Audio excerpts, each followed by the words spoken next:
Hello, everyone, and welcome to the Father-Son Packers podcast, your brand new source for Packers news, notes, and analysis. My name is Tommy, and I am here, as always, with my dad, Matt. Dad, how are you doing? Doing all right. Doing another remote episode, as it were, traveling again. Got Yep. a sore neck from sitting on the plane. Yeah. So we are in a slightly different audio interface, if you guys could not tell.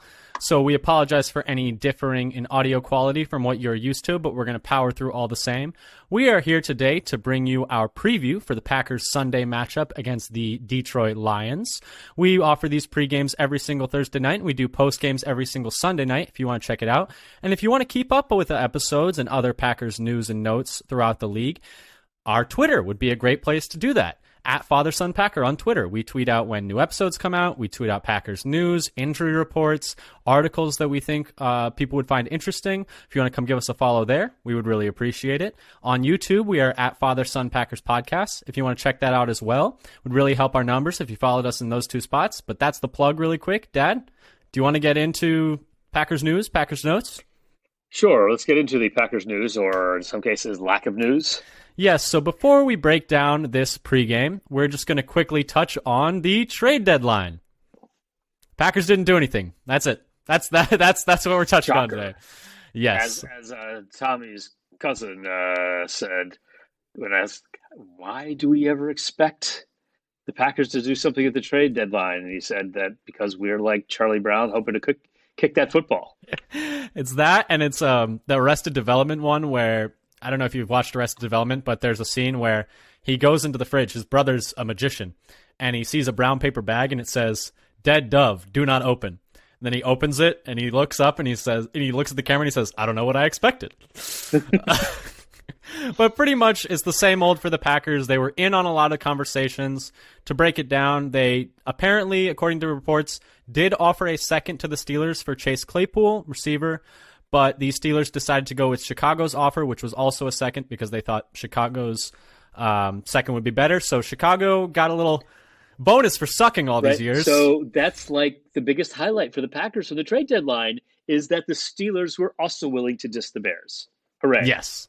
Hooray. So there's that. And then they had conversations about Jerry Jeudy and Brandon Cooks with the Broncos and Texans respectively, but apparently were not willing to match the price that was asked for, which was a second and a fourth or a second and a fifth, depending on the report you read. With Cooks, the other issue was taking on the $18 million guaranteed next year, which would have been a bit of a hurdle for the cap. And then Jeudy, it just seems like they didn't think he was worth quite what the asking price was. And so they were in on these conversations and did not make a move. Dad, it is frustrating, but like I was saying to some of my friends, I don't know. A receiver would definitely make this team more fun to watch. I don't know if it would make this team up to a contender level. How did you feel about it? It would have been nice to have an established receiver who has actually produced at least one season before, instead of hoping, having. I guess we've got Cobb and Watkins, but we rolled out with like our only two experienced receivers. We're almost guaranteed to get hurt at some point in the season. And even Lazard has been hurt for a while in every season of his career as well. Yeah, this is what they should have been planning for this. Yeah, it seems to me that the issue is not doing anything at the trade deadline. The issue is not doing anything during the offseason, in my opinion. Ding, ding, ding, ding, ding. Or the previous three. It's true. Seasons. I mean, it just seems like they were a little optimistic about what Sammy Watkins could bring to the table. All the talk over the offseason is like, Sammy's going to be a big part of this offense. Sammy's going to be the lead receiver in this offense. It's looking, especially in hindsight, it looks like they were very optimistic about what he was going to be able to contribute to the team. Man, that's shocking. That you would make plans around that. Yeah, it's a lot. And this isn't meant. You should have made plans that anything you got from Sammy was gravy. Yeah, and I mean, not the meat and the potatoes. Yeah, and I don't mean on this to bag on Sammy Watkins. I mean, he's had a really tough time just staying healthy, but I don't really understand why they put so many eggs in that basket. And it seems like they essentially were expecting him to be the number 1 or 1B receiver for at least the first 7 to 8 weeks while the young guys got ready. And it has not worked, to say the least, I think is fair to say. It has not worked at all. And the injury start to Watson's career is certainly not helped. And I can't remember now. I've been meaning to look this up the last few weeks. Yeah. Right, for Watson. I've been meaning to look up how many games he missed in college. I don't know if that was a thing for him already that they could have known, or if it was not something that's happened before. I just haven't looked. Yeah, I mean, man, has he been unlucky. Off-season knee surgery, hamstring injury. He's finally back, concussion on his first touch. Yep. So why don't we just transition into the injury report now? We're halfway there. Yeah, seems like we're more than halfway there. I mean, so let's just rip through this injury report as of Thursday, which is when we are recording. For the Packers, just starting off, David Bakhtiari was a DNP both days, and he was a DNP on Thursday as well, and he did end up practicing Friday and then played Sunday. So it's not impossible that he still plays, but it's definitely not great that he hasn't practiced yet this week. Going down the list, De'Vondre Campbell, DNP both days. He hurt his knee versus Buffalo, and he probably is not going to play. Elton Jenkins was a DNP on Wednesday and then limited today on Thursday. It's good that he's kind of getting back onto the practice field after not playing versus the Bills because of his foot injury. It's good that he's making progress there. Christian Watson was a DNP Wednesday and then limited on Thursday, so it sounds like he's progressing through the concussion protocols. He was also in pads today, so that's kind of a good sign, but obviously he needs to get all the way through those protocols if he wants to play on Sunday. Alan Lazard was limited both days, Wednesday and Thursday. He didn't play last game with the shoulder, so hopefully he will this game. He was a DNP all week last week, so definitely some progress from last week to this week. Aaron Rodgers was limited on Wednesday and Thursday. I think this is the most important one because this is the first time that he has practiced on a Wednesday since he hurt his thumb versus the Giants. So maybe that thumb's getting a little better and maybe we see an upturn in his play. Preston Smith was limited on Wednesday and Thursday for a shoulder and neck injury that he sustained at the end of the Buffalo game. It's good that he was able to practice. I was a little concerned about this one because he is a bit older and shoulder and neck are never good, but sounds like he might be good to go. And then Shamar John-Charles was a DNP both days, assuming he won't play, didn't last week. And then two other updates. The Packers have activated Kylan Hill and have also activated Chris Barnes' window. So okay, right. He's not activated yet. They just started his 21-day window. Yes, but we might get both of them back very soon. And the corresponding move for Kylan was they cut Patrick Taylor and then re-signed him to the practice squad. Dad, do you have any thoughts on the Packers side of the injury report? Yeah, so the Campbell seems kind of not surprising that he's not able to practice this week because the optimistic outlook after the game was that it wouldn't be that long term, but it seems likely he would miss at least 1 week. I think we should count ourselves. I think we should count ourselves lucky that it's not going to be a long-term injury with a knee. Knock on wood, obviously. And Bakhtiari, when I first saw the DNPs, I was a little bit concerned because that isn't his sort of prescribed schedule with having a rest day in there, having both of those off in a row, though he did do it last week, so I guess there's still a chance. Last week he was limited Wednesday, DNP Thursday, I think. No, so that was more like his regular schedule where he was on one and off one. Yeah. So this is a little worrisome after playing that full game, that he's DNP both days. Yeah. Jenkins being able to practice some is good. Watson, it's all kind of how he responds to the concussion protocol. Mm-hmm. So we'll see, and whether the Rice Krispies are out of Alan Lazard's shoulder or not, I guess we'll have to find out. Maybe just a pop and not a snap and crackle. If he just has one of the three, can he play? That one of the three is limited because he was last week. He was DNP all week, right? Yeah, he did not practice all week, and pretty much we knew on like Wednesday or early Thursday said he wasn't going to be able to go on Thursday. Exactly. So he was in a sling at the start of last week, so it felt like he wasn't going to play. There's definitely increases activity. Yeah. Anything else on the Packers side, or should we move over to the Lions Let's side? move over to the Lions now. Yeah, Lions got a bit of a laundry list going on their injury report. Just going to run through them really quick. Derek Barnes, linebacker, he's listed with a knee injury, but he was a full participant Thursday, so I would imagine he plays. Taylor Decker, one of their tackles, was added to the injury report Thursday as limited with a back injury, popping up on the injury report from a full on Wednesday to a limited not a Thursday. Good thing. Yeah. It's not great, especially a back injury for a bigger guy. Not great. Deshaun Elliott, one of their safeties, has a finger injury, but he was a full participant both days, so you'd imagine he plays. Charles Harris, one of their edge rushers, groin limited on Wednesday and Thursday, something to keep an eye on. Mike Hughes, one of their corners, has a bit of a knee injury, but he was also full both days, so it sounds like he's going to play. Chase Lucas, one of their corners, was a DNP both days with an ankle. Sounds like he's probably not going to play then. Ifeatu Melifonwu, one of their safeties, DNP both days, ankle. Matt Nelson, one of their tackles, DNP both days, calf. AJ Parker, one of their corners, DNP both days, hip. Frank Ragnow, their starting center, limited on Wednesday, full on Thursday with a foot injury, so sounds like he's going to be good to go. Josh Reynolds, wide receiver, limited on Wednesday, DNP on Thursday with a back injury. Again, back. He's another one who went backwards as the week went on. Going backwards with a back injury is not a great combo.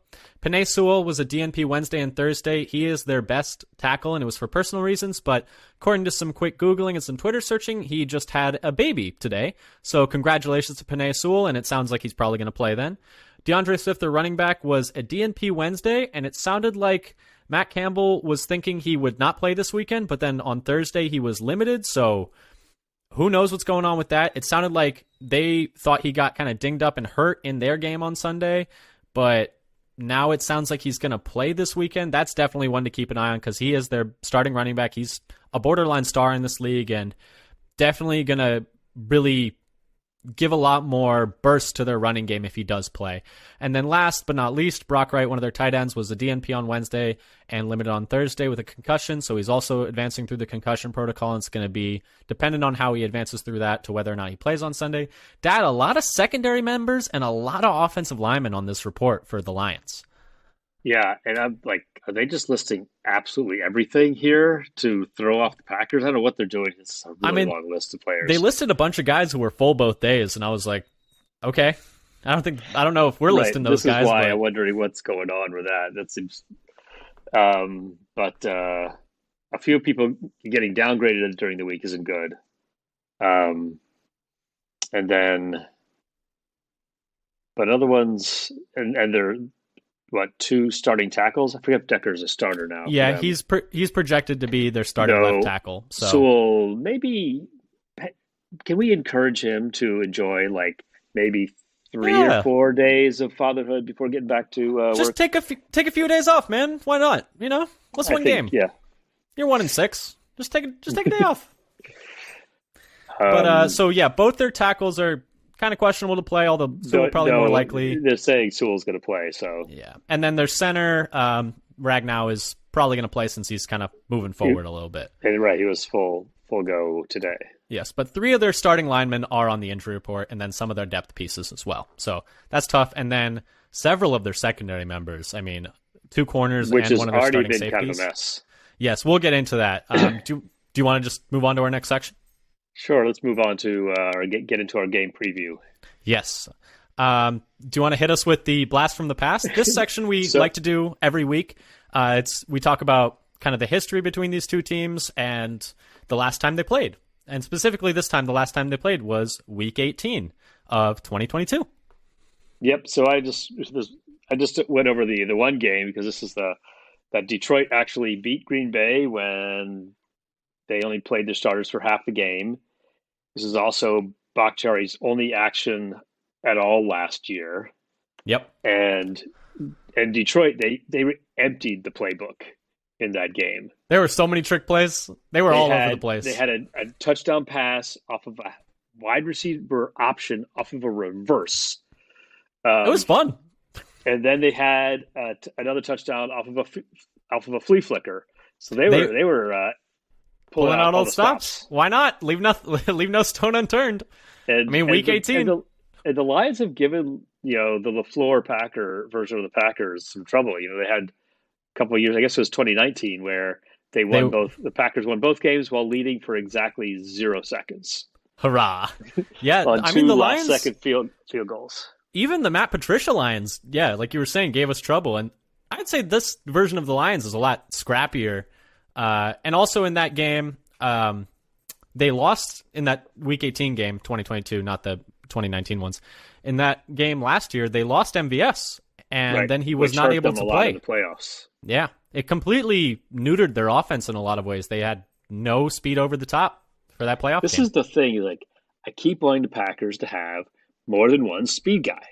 They really put one speed guy on the roster. They had and that's MVS for a few years. Now he's gone, and we've got Christian Watson, and that's it. And so every time that one person gets hurt, we no longer have a field stretching component to the teams. Like, can we please have more than one speed threat on the roster?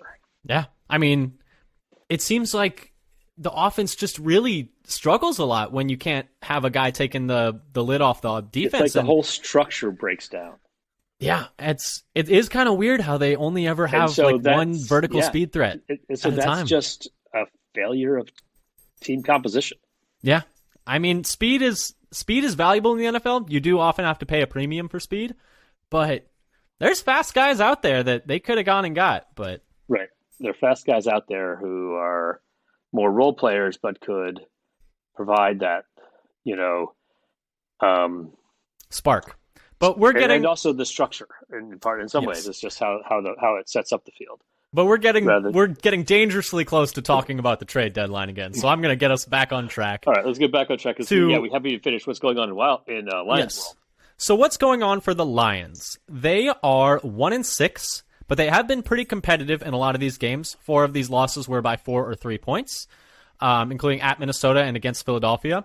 They did get blown out by New England and Dallas, and their only win was against the Washington Commanders.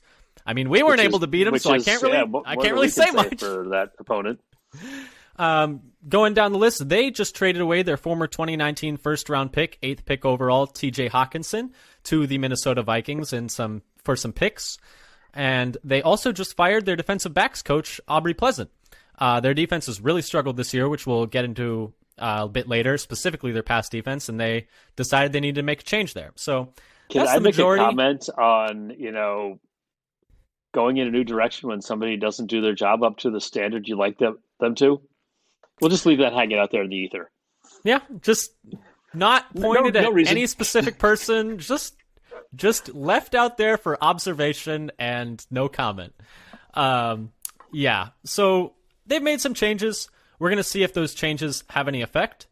Beyond that, they've been dealing with some injuries, like we said during our injury report. They've struggled to get wins, but they've been scrappy in a lot of these games, just like the Matt Campbell Lions were last year. Scrappy bunch, biting kneecaps, doing their thing. Yep. The funny thing is, Campbell is this interesting mix of, old school, we're going to chew your leg off football, but then he'll throw in all these, crazy plays, too. Yeah. It was so many trick plays last year. I remember I'm like, man, if we needed this win, I'd be so annoyed right now. I was like, if this win mattered for the Packers, I'd be so pissed right now. But anyway, that's what's going on in Lions world. Should we get into the meat and potatoes, like we said earlier, of this game? Yes, let's get into it. Yes, so what we like to do in every single one of these episodes is have kind of a thorough game preview, game breakdown. And we like to start with the opposition. So, Dad, do you want to take it off first? What makes the Lions a tough matchup? So I would say the only thing that's really making them a tough matchup this year is their offense able to put up points. Yeah. So they're 4th in yards per game, 9th in scoring average, and they're 10th in DVOA by Football Outsiders as a total offense. As an offense, right? Yeah. And so just looking at what they've done, they had 38 points against the Eagles, who are the second best defense by DVOA, 36 on Washington, who is 15th, 28 on Minnesota, who's 21st, 45 on Seattle, who's 11th, and 27 on Miami, who's 25th in DVOA. And it's kind of a mix. First it's they got 38 on Philly, who's second against the pass and only 22nd against the run. But then they got 36 on Washington, who's 28th against the pass and second against the run. So it's like a reverse. So there's not a real pattern that's obvious. that they're exploiting a particular kind of defense. They're just able to, put drives together and play with pace. They did struggle against New England and Dallas, who are both good defenses, 3rd and 6th. And they're good against the pass, but not the run. Both of those defenses. But in those games, like against Dallas, they had 5 turnovers. Ooh. And New England held them to only 3.7 yards per rush. Mm-hmm. So I think there are particular reasons why. Am I correct that New England shut them out? They didn't score a point? Yes, they shut them out completely. Yeah. And they only scored 6 against Dallas. And just taking a quick peek at the lines for this game, the over-under is 49.5, and the Packers are 3.5-point favorites. So looks like, doing the quick math in my head, the implied point total for the Lions is like 23 and a half, something around there? Something around there. Yeah, 23. It'd be 23 and the Packers 26 to 26 and a half. Yeah. So they're projected. Vegas is saying they're going to score about 23 on us. So we'll see. And so they've been able to put up points on defenses that are better than the Packers so far this year. The Packers, in comparison, are only 22nd by DVOA on defense. Yeah. And Green Bay as an offense is worse in points per drive than Detroit. Detroit is 12th. I was going to say there's a little bit something more I want to say about the yards per. Well, while you look for that, I can talk a little bit about what I think makes the Lions a tough matchup. And to me, like you said, it's not their defense, it's their offense. And for me, I specifically had their running game. They just have a really solid running attack. They have a really good offensive line. And, I mean, they're 7th in rush DVOA per Football Outsiders. 5.2 yards per carry, which is tied for 4th in the NFL. 137 rushing yards per game. If they don't have DeAndre Swift, however, the rest of their running backs are averaging just about 4.4 yards per carry. But, even if they don't, they still have a really solid O-line. Like I said, PFF has them as the 8th ranked offensive line going into Week 9. I'd say that that's a pretty hefty advantage that they have over the Packers' kind of mediocre to bad defensive line. And I think just in the trenches is where the Lions that makes them a tough matchup. They really run the ball well. Old school football, biting kneecaps, getting dirty, down in the mud. Dan Campbell. Yeah, I said Matt Campbell earlier also, by the way. I meant Dan Campbell. That's on me. Yeah, it went right over my head. I was probably busy looking up something that I couldn't remember. Yeah, I think Matt Campbell is the football coach for Iowa State. Yes, that's right. But anyway, did you find the specific stat that you wanted to talk about, or should we move on to how we think the Lions are going to try and exploit the Packers? Oh, so one thing I wanted to say about the Lions offense is that they're 9th in points per drive and 7th in yards per drive. And so Green Bay they're actually 18th in points per drive and 12th in yards per drive. So they've got like a big discrepancy in how many points they're getting basically kind of per drive yard. Yeah. While Detroit's doing a better job of that, converting drives to points. Yeah, I mean, the Lions offense has been really good this year, and I think going into pass blocking by DVOA is good with few sacks given up. Yeah. And going into the next section, how we think the Lions are going to take advantage of the Packers, I think I'm just going to double down on running the ball. I mean, the Packers are going to be without their starting middle linebacker in Campbell, and the D-line has been bad this year, besides Kenny. Bad stop in the run. Lowry and Reed have not been difference makers. I hope we see a lot of Slayton in this game. But just running the ball. And then the other thing that I think they're going to take advantage of us, attacking the slot with Amon-Ra St. Brown. The Packers have really struggled to nail down the slot corner position, and that's a lot of where Amon-Ra does his work out of, and he's been a monster so far for them. Will they have Jair travel inside to guard him? I would assume not, because they didn't do it for Stephon Diggs. Just because they don't? Yeah, because they choose not to. I'm going to guess they're going to keep Douglas. at least their excuse for that was that Allen was such a good runner. They didn't want to be in man so much. So that's not an excuse in this game. Will they just come up with a different excuse? Because that's just what they want to do, no matter what the circumstances are. Yeah, and just speaking about the slot, it's probably going to be, if Jair's not traveling, which he didn't versus the Bills, he kind of did versus the Jets, and it's kind of been a bit of a weird mystery on how they deploy him, honestly, this whole year. It'll probably be Douglas, and he's really, honestly, not been great in the slot this year. He's a much better boundary corner. Joe Barry talked today during his presser. They asked him essentially what they wanted to do with Savage, and they asked why not play Savage at the slot, because he's really struggled at free safety this year, and maybe that could put him in a better position to succeed. Right. And Joe Barry pretty much said, if we put him in the slot, we think he could be a good slot, but then we'd have no one to play safety. And my answer to that is, Rasul? I don't know if I want Rasul back there, but Ford. You're just put Ford back there because I'm ready to put Ford in instead of Savage anyway. Yeah, because it's like Savage is a below average safety right now, and you're saying you'd have no one to put back at safety. He's actually one of the worst safeties. One of the worst in the league right now by PFF grade, which take with a grain of salt. But by PFF grade, he is one of the worst overall safeties in the league. He can't tackle, and it's not making any plays in coverage that would really make up for that. But I would not mind seeing Douglas at safety and Savage at slot corner if they decide to do that this game. But like we said, we're talking about how the Lions are going to take advantage of the Packers, and I just think that slot matchup is a big mismatch if they decide to stick with what they've been doing. Yep. Do you have anything that you feel like is a mismatch? Kind of some of the same things about the run game, and that I think they will ride that run game whether they have Swift or not. It might be a Jamal Williams show. Maybe we'll get to see Jamal Williams / Hingle McCringleberry. We hope we don't see him dancing in the end zone. I do love Jamal. How much do you think it's going to hurt not having Campbell? Because it's probably going to be McDuffie, right? Yes, McDuffie was most likely going to be coming in. He was the first one in. And I think, if it was the other way around, if it was Walker, if Campbell was the only one, then I think they might do more just a single middle linebacker. Yeah, just lots of penny. And which Campbell did so well at last year. This is a little bit more of a mystery. What's going to happen with Campbell out? It's not the best matchup to be without your middle linebacker. Yeah. I think also that the Lions are going to play with pace. They're 5th in offensive play speed, and the Packers are bottom 5.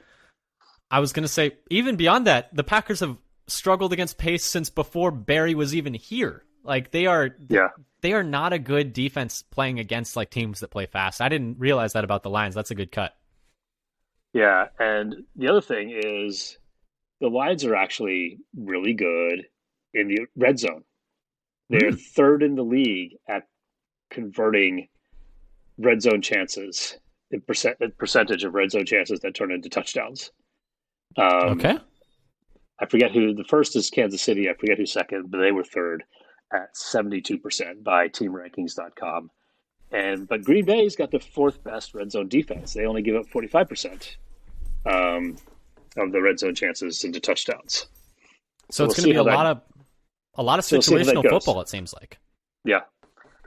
And the other thing I think the Lions will try to do to exploit the Packers is I expect to see some weird-ass trick plays again this year. Why not? They're 1-6. They got nothing to lose. Right. Pull out all the stops. If they beat us here, that's right. That's progress. What are you saving them for? When you're 1-6, what are you saving them for? I mean, I don't want to use up our trick plays too early because they're going to be. Otherwise, we won't be able to use them at the end of the year when we're 1-15. And boy, are the Packers bad at defending trick plays. Oh, my goodness, they over pursue so hard sometimes and are so out of position. I mean, at least they're aggressive, I guess. Right. But anyways, we've been doing I think that's actually one of the same things. I think that the same mentality that leads to that is what gives them trouble in some of the run fits. Yeah. Is they over pursue out of position and right back behind you. Yep.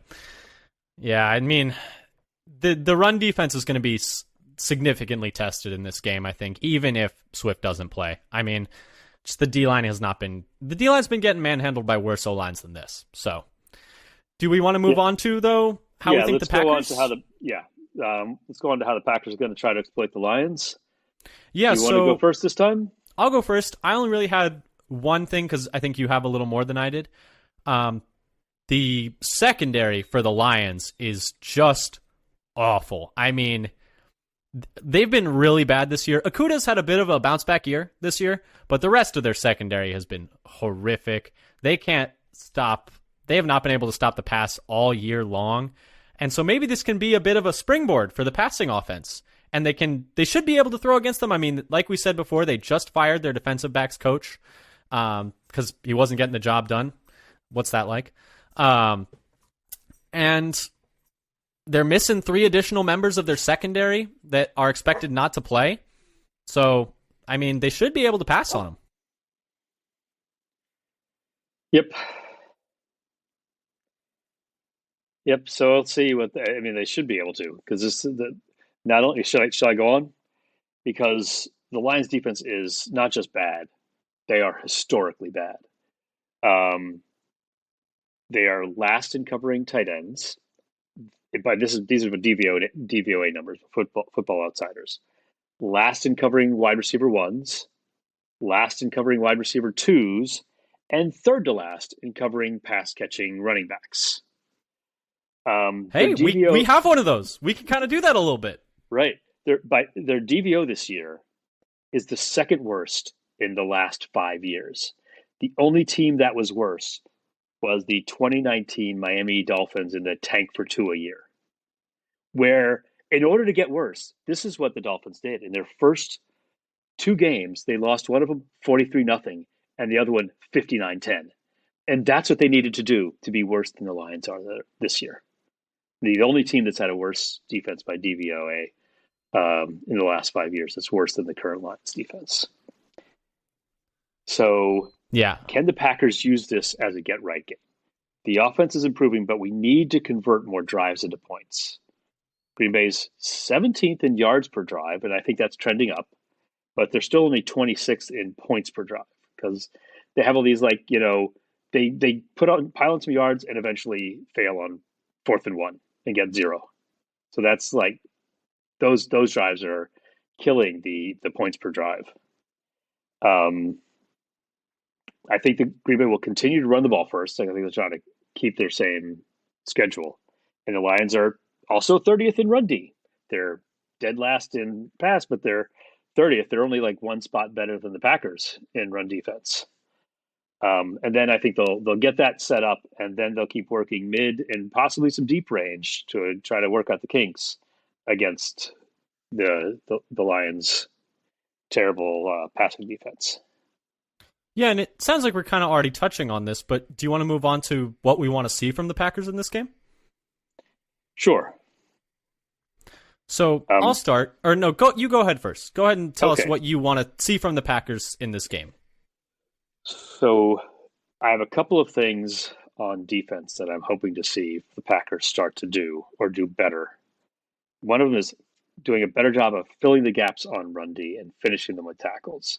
So we have, a bunch of cases where safety or linebacker is failing to come up into the gap and stop the run play for like a 3 or 4 yard gain instead of a 15 to 20 yard gain, and tackle to the ground.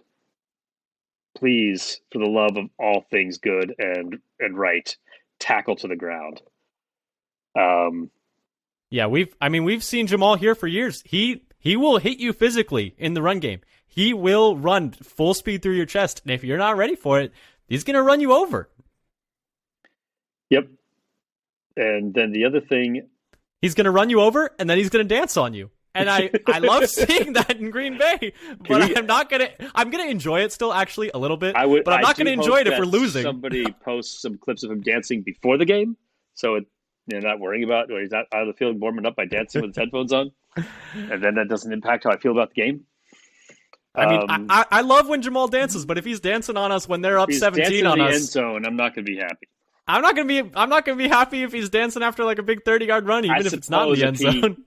If we're up 35-10 and he's dancing, that's okay. Oh, sure, why not? I mean, I am all for a Jamal Williams shimmy. But if we're losing and I see that shimmy, I'm going to be a little happy, but I'm also going to be a little distraught. I'm going to be a little upset. So the other thing I'd like to see, I want to start seeing them convert more pressures to sacks.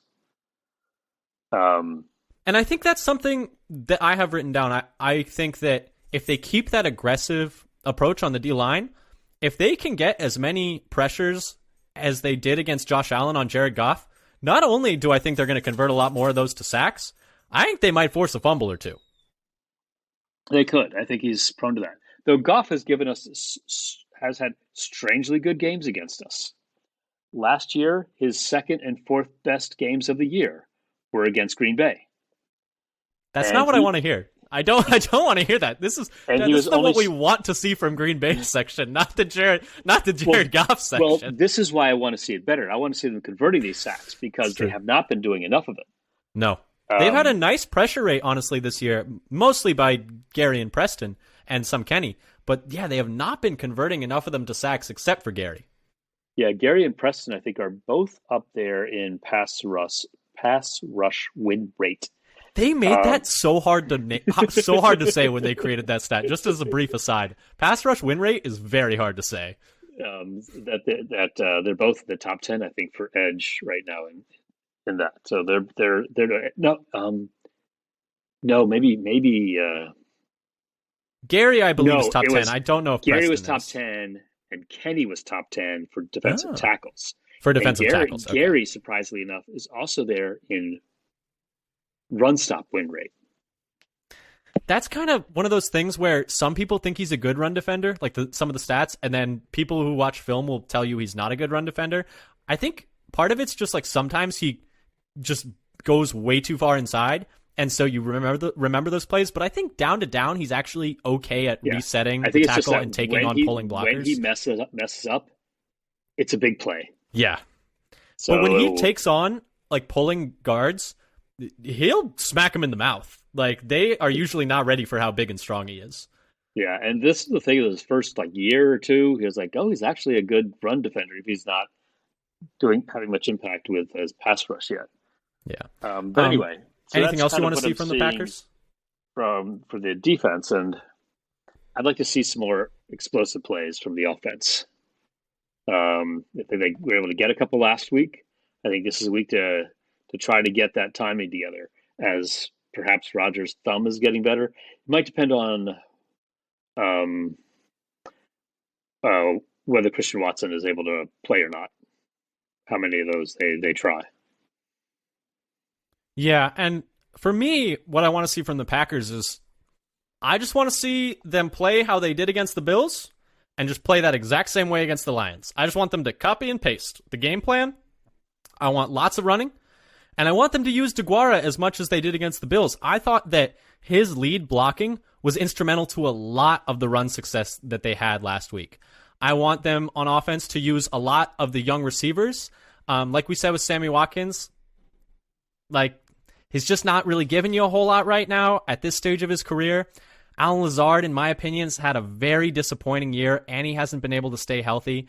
I think you've got to just see what you got with the young guys and just take your lumps with drops and otherwise, because the older guys are dropping them too. So it's like, are we really getting that much more with the experienced guys than we are with the guys like Dobbs, Watson, Amari, Toure, like guys with a lot more juice than these older veterans that they have? I mean, it feels like since Cobb went down, they haven't really created many chunk plays with these veterans. I know Lazard didn't play last week, but Sammy Watkins was practically invisible versus the Bills. He had one catch, but I just want to see a lot more of these younger receivers and these younger players and just seeing what they have with them, because I think that they are the most likely to improve as the year goes on, whereas Lazard and Sammy they kind of are what they are, you know?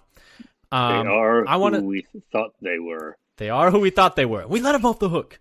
It's a classic.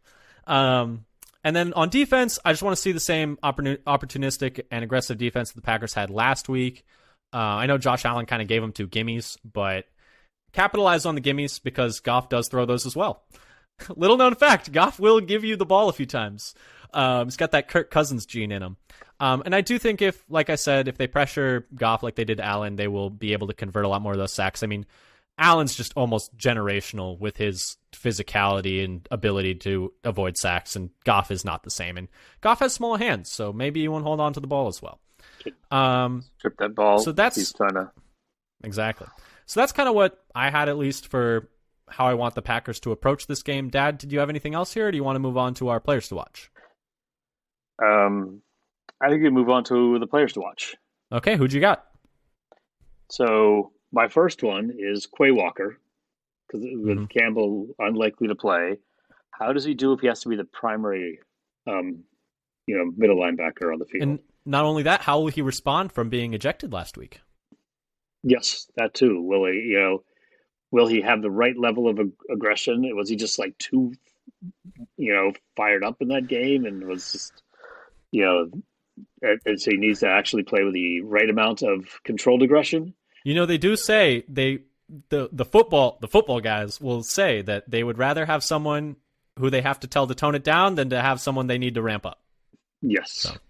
So will he and will he be more assignment sure, in terms of going where he needs to go and how he'll handle wearing the green dot? Because you said something about that, actually. You saw. Yeah, they planned to, sounds like, have Quay wear the green dot, assuming Campbell can't go, which is generally what they're thinking right now. And so how will he do calling plays in the NFL, transmitting what the defensive coordinator is telling him to the rest of the players and getting everyone lined up? It's a lot of responsibility for a rookie. Like, you really need to be on your P's and Q's and really, really know the scheme. So how will that look? I wonder if having to know this make it better for him. I don't know. Maybe. And I do wonder, though, why not just have Amos do it? But I mean, I don't know nearly as much about football. Right. I mean, teams have had safeties do that in the past. It's not the strangest thing. It's not as common, but it's not unheard of. Right. Other players I'd like to keep an eye on I want to keep an eye on Amari Rodgers. It sounds kind of, some people might think I'm crazy, but I want to see if he gets rewarded with more offensive snaps after making plays in 2 consecutive weeks. I'm firmly on the Amari as a receiver train. That they can take him off of punt returning. I think it's shattering his confidence in a lot of ways. But he's looked good at times as a receiver, and he's got a lot more juice than some of the other guys that they're throwing the ball to. And he's actually been able to do some stuff after the catch that other guys haven't done. They're running screens to Tunyon. And Tunyon in his entire career has not been a yards after catch guy. Even in I his thought you were really just going to say years. Has never broken a tackle, and I would have believed you. This catch and fall down Tunyon. I mean, honestly, I feel like we're ragging on Tunyon a little bit. He does have some juice, but why not just run those for Amari, man? He's a way better guy with the ball in his hands than Tunyon is right now, at least, it seems like. I don't know. But I'm here for the Amari redemption tour. Though I actually also have Tunyon on my list of players to watch. I want to see if they'll try to hit more shots up the seam for him. They do need to attack the middle of the field more. Which they have not done much of this year. He's only had he had that one touchdown catch, which might be the only one I can think of off the top of my head where he's caught one up the seam this year. He's had 2. There was one other one I remember because I was like, oh, it's nice to see Tunyon can still do that. I think it was one besides the touchdown catch. Okay. For me, my players to watch, my number 1 is Aaron Rodgers. Like we said before, this is the first time he's practiced on a Wednesday since hurting his thumb against the Giants. I thought he looked a lot better against the Bills than he had against the Commanders and Jets the week before. I'm wondering if, hey, maybe it all was his thumb. Maybe his thumb is getting better, and this is the part where he turns it around. And this is the part where he starts playing up to the level that they need him to play up to in order to elevate this offense. That's my number 1 to watch for. How does he look? Does he look like he's even better than he was in the Bills game? Still wasn't perfect in that game, but definitely looked noticeably better against a better defense. So hopefully starts to round into form. I mean, it's not too late. They're only 3-5. The NFC is a bit of a mess right now. It's not too late. My second is Christian Watson if he plays. Both Rodgers and LaFleur said that he was going to be a big part of the game plan, and they had a lot of plays drawn up specifically for him before he got hurt. And it's been really tough for him. He has just not been able to stay on the field. And I would just love to see what the plan for him in this offense is, because it seems like his speed is really important to what they want to be doing. And then my last one is Jamal Williams, because I love Jamal, and I'll always love Jamal. But Dad, those are our players to watch. Score predictions? Yeah. Just one thing I wanted to add there. You're talking about Rodgers' thumb getting better, and I'm thinking, we had this stretch of kind of bad play. Once you had this one stretch where the offensive line was kind of a mess, and as that started to get better, we had the thumb games. So I'm hoping now we can get to the point where the offensive line is looking better, and his thumb is healed. So because it's like a different reason for why the offense looks so bad for a stretch of like 6 weeks, and I'm hoping that we'll see that everything starts to come together. So, but my score prediction, at the risk of sounding like Aaron Rodgers fanboys, I do think that he's not as bad as he's been. I do think the thumb has had something to do with it. It is hard to grip a football without your thumb being 100%. It's hard. And we're not saying he's been good. We're just saying this is maybe why. Yeah, I think there are underlying factors as to why he has been so poor, like his play has been so poor this year. But Dad, score prediction? So I'm going with the Packers actually able to do some more on offense. But Detroit has been able to as well. So I'm going Packers 31-24. A little bit of a high-scoring game compared to what the Packers have been doing. I've got a similar one. I've got the Packers 28-24. I think that it's going to be kind of a high-scoring game, but the Packers do play with a slower pace, so I don't think it's going to be quite as high-scoring as some of the Lions' other games. I think it's going to be really close. I think it's going to be a little too close for comfort, but I do think the Packers, we're going to feel pretty good about how they played in this game. And, the Lions' divisional opponents are hard, and I know the Lions only have one win, but they're a tough matchup, and not necessarily any divisional matchup is tough. You play them twice a year. They play us tough even when they had Matt Patricia literally holding them back. And anything can happen in these divisional games. Can we start fun to bring Matt Patricia back to the Lions? Hey, he's actually coordinating a decent offense in New England. But I will say that I think that the score is going to be close, and people are going to be upset that the score is close. But it's a divisional game, and you'll take those wins when you can get them. I think the Packers are going to look pretty good doing it. I think they're still going to struggle with the run game, and it's going to be really annoying with that front. But I think the Packers are going to pull it out 28-24. But anyway, anything else you want to add before we wrap it up here?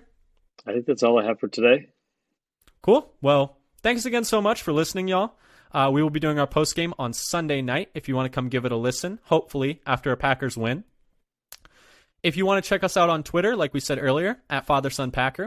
If you want to find us on YouTube, Father Son Packers Podcast. If you follow and subscribe there, it would really help our numbers, and we'd really appreciate it. You can find our podcast on Spotify, Apple Podcasts, Google Podcasts, Amazon. Wherever you can find podcasts, that's where we are. But until next time, go Pack Go. Go Pack Go.